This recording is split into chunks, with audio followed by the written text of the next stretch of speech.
probably should do more of like a Christmas light situation maybe, but I haven't thought that far through yet. I might do one in front of my tree. We'll see. I'm still I'm still figuring out my setup, so we'll get there someday. Also, random, but I got a haircut, kind of. I got like a trim and some layers, so this is like my shortest pieces, which are like right here, and then the rest of my hair is like normal length, but like slightly shorter. So yeah, I got kind of some layers put in, but I get really scared every time I cut my hair, and I'm like, only take a little bit, and then it ends up looking like absolutely nothing happened. So but yeah, anyway, so today I want to talk about Harry Potter, because it is that time of year where everybody's watching Harry Potter. It's not a Christmas movie, but it is like a Christmas season type movie, like when it gets cold and you just want a cozy movie. I feel like Harry Potter is the best. I was telling someone that the other day. I'm like, it's not a Christmas movie, but it is. It's a movie that movies that you watch at Christmas time. So I have recently watched the first three, rewatched the first three, and I just love them so much. I've probably seen them all like 100 times, but they never ever get old. I actually took a Harry Potter class when I was in college, and I read the books for the first time there. I had like seen the movies, kind of read like I read like the first book, but I never really like deep dived into all of the books. So that was really fun, and then obviously you learn about not only what happens in the books, but then all the things that the movie leaves out. And it was a class, so we were deep diving. We were analyzing characters and scenes and all of the above, which was really cool. Okay, so my favorite Harry Potter movie is probably the sixth one, Half-Blood Prince. So, rewinding, when I was younger, I first got into Harry Potter when I was probably like 14. I missed the initial, like, I wasn't into it when I was like really young, because my young adult series of choice was Percy Jackson, and those books were coming out as I was in middle school and stuff, elementary and middle school, so that like kind of made sense, because Harry Potter was actually like a little bit, I don't want to say like before my time, because it's still so loved, but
is their favorite.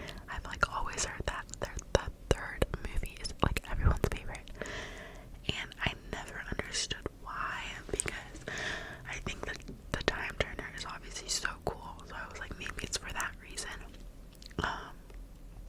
And then I thought, well, maybe it's for the nostalgia, but the first two movies are just so much more nostalgic than the third one, because, and I think it has to do with the director too, like Christopher Columbus.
lovers kind of like energy. I mean, obviously they're not enemies.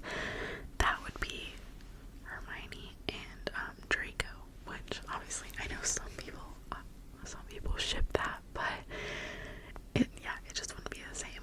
But anyway, Ron and Hermione obviously don't get along at first, and there's all this jealousy, and then they eventually get together. So kind of enemies to lovers vibes, but not quite.